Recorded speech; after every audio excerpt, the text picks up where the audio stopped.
بسم الله الرحمن الرحيم والشمس وضحاها والقمر إذا تلاها والنهار அளவற்ற அருளாளரும் நிகரற்ற பேரன்பு கொண்ட எல்லாம் வல்ல இறைவனை போற்றி புகழ்ந்தவனாய் தமிழ்நாடு முஸ்லிம் முன்னேற்றக் கழகம் தென்காசி மாவட்டம் தென்காசி நகரத்தின் சார்பாக இந்த கொடும் மோடி அரசு கொண்டு வந்திருக்கின்ற அந்த 3 விவசாயிகளுக்கு எதிரான அந்த சட்டங்களை திரும்ப பெறுக என்ற கோரிக்கையோடு நடைபெறுகின்ற இந்த ஆர்ப்பாட்டத்திற்கு தலைமை தாங்கி நடத்தி கொண்டிருக்கின்ற தென்காசி நகரத்தினுடைய தலைவர் அன்பு சகோதரர் அபாபில் மைதீன் அவர்களே, இங்கு சிறப்புரையாற்ற வருகை தந்திருக்கின்ற விவசாயிகள் சங்கத்தினுடைய மாவட்டத்தின் இணை செயலாளர் வேல்மயில் அவர்களே, விடுதலை சிறுத்தைகள் கட்சியினுடைய மாவட்ட செயலாளர்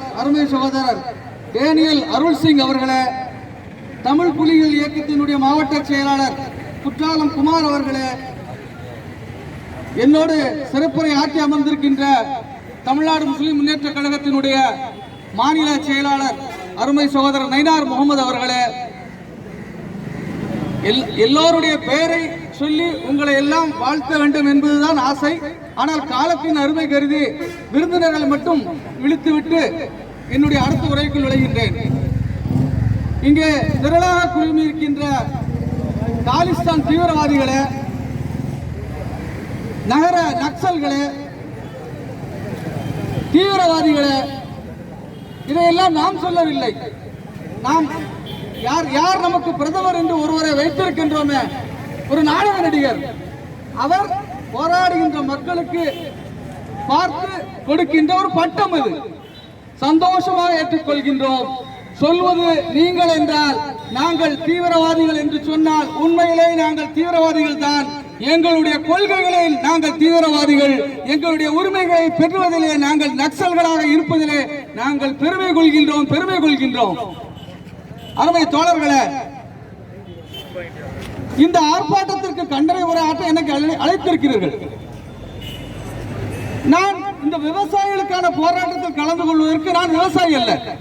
அப்படி என்றால் எனக்கு என்ன தார்மீக உரிமை இருக்கின்றது இந்த ஆர்ப்பாட்டத்தில் கலந்து கொள்வதற்கு என்று சொன்னால், சோறு என்கின்ற ஒரு மனிதனாக இருக்கின்றேன் என்ற அந்த நன்றி உணர்ச்சியோடு இந்த ஆர்ப்பாட்டத்திலே நான் கலந்து கொள்கிறேன்.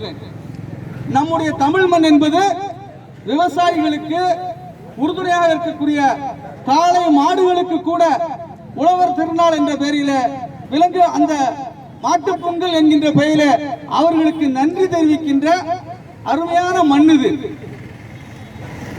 நம்முடைய நாட்டில் மாட்டுக்கு இருக்கின்ற மரியாதை மனிதருக்கு இல்லை, அது வேற ஒரு பக்கம் இருக்கட்டும்.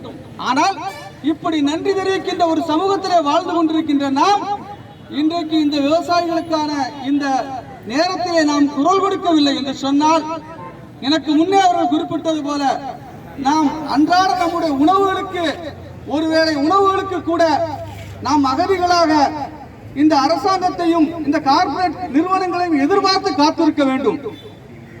நான் சொல்வது மிகைப்படுத்த தகவலா உங்களுக்கு தெரியலாம். ஆனால் எதெல்லாம் மிகைப்படுத்த தகவல் என்று நாம் கடந்து போராடாமல் விட்டுவிட்டோமோ, இன்றைக்கு அதையெல்லாம் எண்ணி நாம் வருத்தி கொண்டிருக்கின்றோம். இந்த போராட்டத்தினோடு அந்த கேஸ் சிலிண்டருக்கான மானியம், அந்த விலை உயர்வை கண்டித்தும் ஒரு கோரிக்கையை முன்வைத்திருக்கிறார்கள். உண்மையே பாராட்டத்தக்க ஒரு விஷயம் அது. முதலில் என்ன சொன்னார்கள்? உங்களுடைய மானியம் நேரடியாக உங்களுடைய வங்கி கணக்கில் வந்து சேரும் என்று சொன்னார்கள். நம்மிடம் இருக்கின்ற சில மேதாவிகள் கூட அது சரிதானே, நம்முடைய கணக்குக்கே நேராக வந்து விடுவதால் நமக்கு லாபம் தானே என்று சொன்னோம். இன்றைக்கு எத்தனை பேருடைய வங்கி கணக்கில் அந்த மானியம் வருகிறது என்று சொன்னால் கிடையாது. யாருக்காவது வருதா மானியம்? இன்னைக்கு நாம 1000 ரூபாய் 1200 ரூபாய் கேஸ் மானியம் போயிட்டு இருக்கு. ஆம்னி பஸ் டிக்கெட் மாதிரி இன்னைக்கு தீபாவளி நேரத்தில் வர மாதிரி. இன்னும் கொஞ்ச நாள்ல பாருங்க, பழைய மாதிரி வீட்டில் இருக்கிற விறக வெட்டி தான் அடுப்பை நீங்க எரிச்சாகணும். அதுக்கும் அரிசி வேணும் இல்லையா? அந்த அரிசியை உண்டாக்கி கொடுவதற்கு இந்த விவசாயி வேணும் இல்லையா? அதெல்லாம் இந்த சட்டங்கள் அமுலுக்கு வந்தால் எண்ணி குறித்து வைத்துக் கொள்ளுங்கள். 5 ஆண்டுகளிலே இந்த விவசாயி என்கின்ற ஒரு சமூகமே ஒட்டுமொத்தமாக அழிக்கப்பட்டு இன்றைக்கு வெங்காயம் எல்லாம் எப்படி எஜிப்திலிருந்து இறக்குமதி செய்யப்படுகிறதோ, நம்முடைய விதைகளை கொண்டு நம்முடைய மண்ணை கொண்டு எகிப்து நாட்டில் இருந்து இறக்குமதி எப்படி செய்யப்படுகிறதோ, எப்படி பாமாயில் எண்ணெய் மலேசியாவில் 65 ரூபாய்க்கு வாங்கியிருந்தவர்கள் அதே பாமாயில் எண்ணெயை சவுதி அரேபியாவுக்கு கொடுத்து அங்கிருந்து நம்முடைய மேதாவி அரசு 110 ரூபாய்க்கு வாங்கி நமக்கு தருகிறதோ, அப்படி ஒவ்வொருவரும் 1 கிலோ அரிசியை 100 ரூபாய் 200 ரூபாய்க்கு வாங்கி திங்க வேண்டிய ஒரு காலம் வரும். அப்பொழுது நாம் உணர்வோம், போராடாமல் விட்டுவிட்டோமே என்று. அப்பொழுது நமக்காக போராடுவதற்கும் ஆட்கள் இருக்காது, நமக்காக விளைவித்து தருவதற்கு விவசாயம் இருக்க மாட்டார். எனக்கு முன்பாக பேசிய அருமை சோதரமா நம்முடைய நயினார் முகமது குறிப்பிட்டார் இங்கே காவல்துறையை பற்றி. காவல்துறையில் புரிந்து கொள்ள வேண்டும், நீங்கள் சீருடையில் இருக்கிறீர்கள், நீங்கள் போராட முடியாது. உங்களுக்கும் சேர்த்து நாங்கள் போராடி கொண்டிருக்கின்றோம், எங்களுக்கு நீங்கள் உதவி செய்ய வேண்டாம், அருள் கூர்ந்து கேட்டுக்கொள்ள, உபத்திரம் செய்யாதீர்கள். காவல்துறைக்கு சட்டத்திலே எங்கேயுமே போராட்டங்களுக்கு அனுமதி கொடுப்பதற்காக நிச்சயமாக சட்டத்தில் இடமே இல்லை. இதை முறைப்படுத்துவதற்கு தான் உங்களுக்கு அதிகாரம் இருக்கிறது. ஆனால் காலமாக நாமும் ஒரு வழிமுறையை பின்பற்றி ஒரு அனுமதி கேட்டு கால் கெடுக்க நின்று அவர்கள் தந்தால் தான் போராட்டம் என்று செய்து கொண்டிருக்கின்றோம். உண்மையிலேயே காவல்துறைக்கு ஆர்ப்பாட்டங்கள் பொதுக்கூட்டம் முறைப்படுத்துவதற்குத்தான் அதிகாரம் இருக்கிறது. நான் இதை சவாலாகவே அல்லது ஒரு நட்போடவே கேட்டுக்கொள்கிறேன் காவல்துறை அன்பர்களிடத்தில், எங்காவது அனுமதி கொடுப்பதற்கு உங்களுக்கு எந்த சட்டத்தில் இடம் இருக்கிறது என்பதை தெரிவித்தால் நான் என்னுடைய கருத்தை வாபஸ் பெறுவதற்கு தயாராக இருக்கின்றேன். இன்றைக்கு நாம் இந்த போராட்டத்தை எதற்காக நடத்தி கொண்டிருக்கின்றோம்? நம்மோடு வாழ்ந்து கொண்டிருக்கின்ற விவசாய பெருமக்களுடைய வாழ்வாதாரத்துக்காக, நம்முடைய அமைப்பினுடைய பெயரை நிலைநாட்டுவதற்காகவோ இல்லை யாரோ ஒரு போராட்டத்தை தொடங்கிவிட்டார் என்பதற்காக ஒரு ஓரத்தில் நடத்துவதற்காக அல்ல. ஆக அருமை சோதரர்களே, நம்முடைய இந்த 3 வேளாண் சட்டங்கள் எப்படியெல்லாம் நம்மை பாதிக்கிறது என்பதை நாம் சுருக்கமாக தெரிந்து கொள்ள வேண்டும். இன்றைக்கு இந்த அரசு முதல் கட்டமாக ஒரு சட்டத்தை சொல்லியிருக்கிறது, விலை உறுதி மற்றும் பண்ணை சேவை சட்டம் 2020 என்று. இதொன்று வேளாண் உற்பத்தி வர்த்தகம் மற்றும் வர்த்தக மேம்பாட்டு சட்டம் 2020 என்று. இன்னொன்று அத்தியாவசிய பொருட்கள் திருத்த சட்டம் 2020 என்று. ஒரு விவசாயத்திற்காக 3 சட்டங்கள் கொண்டு வரும்போதே நாம் சிந்திக்க வேண்டும். இந்த 3 சட்டங்களும் வேறு அல்ல, ஒன்றோடு ஒன்று தொடர்புடையவை. ஒன்று, முதல் சட்டம், ஒருவன் விளைவதற்கு முன்பாகவே ஒரு நிறுவனத்தில் ஒப்பந்தம் செய்து இந்த விலைக்கு இத்தனை பொருட்களை நான் வாங்கிக் கொள்வேன் என்று ஒப்பந்தம் செய்வான். கேட்பதற்கு நாம் சரியாகத்தான் இருக்கும், நமக்கு அட்வான்ஸ் கிடைக்கிறது, சரிதான், நம்மளுடைய விலை கிடைக்கிறது என்று. ஆனால் உண்மை அப்படி இல்லை. தோழர் அருமையாக குறிப்பிட்டார். நான் சொல்ல வேண்டிய உதாரணத்தை சொன்னார், தரணி சுகர்ஸை பற்றி. இன்றைக்கு தமிழகத்தில் மட்டும் கரும்பு விவசாயிகளுக்கு தர வேண்டிய நிலுவைத் தொகை 1200 கோடி ரூபாய். இன்றைக்கு இந்த விவசாயிகள் எல்லாம் ஒரு மானமுள்ள ஒரு சமூகம். அவர்கள் மானத்திற்கு அஞ்சுபவர்கள். அவர்கள் வங்கியில கடன் வாங்கினால் வங்கியில கடன் தர மாட்டான். ஏனென்றால் இது அம்பானி அதானியோட நாடு, இது விவசாயிகளுக்கு கடன் கிடைக்காது.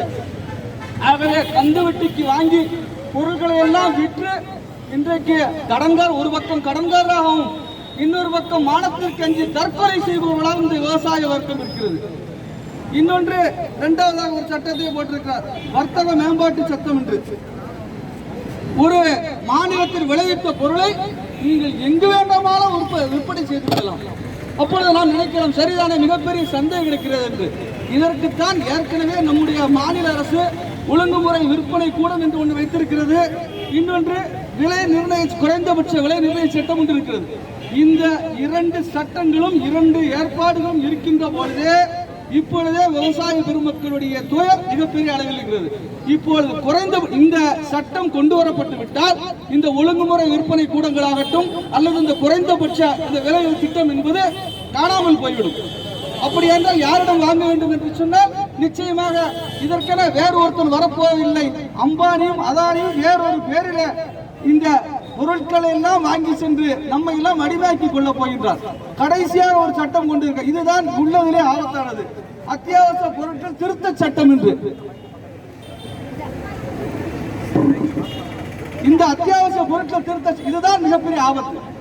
நம்முடைய ஒரு சட்டம் இருக்கிறது, அதற்கு முன்பு அத்தியாவசிய பொருட்கள் சட்டம் என்று சொன்னால் அத்தியாவசிய பொருளாக இருக்கிற வெங்காயம் ஆகட்டும், நாம் அன்றாடம் பயன்படுத்தும் தக்காளி, பருப்பு வகைகள், இதை எல்லாம் ஒரு குறிப்பிட்ட விலைக்கு மேல் ஏற்ற முடியாது, பதுக்கி வைக்கவும் முடியாது. அப்படி அவர்கள் பதுக்கி வைத்தால் அது அரசினுடைய அந்த சட்டப்படி தண்டனைக்குரிய குற்றம்.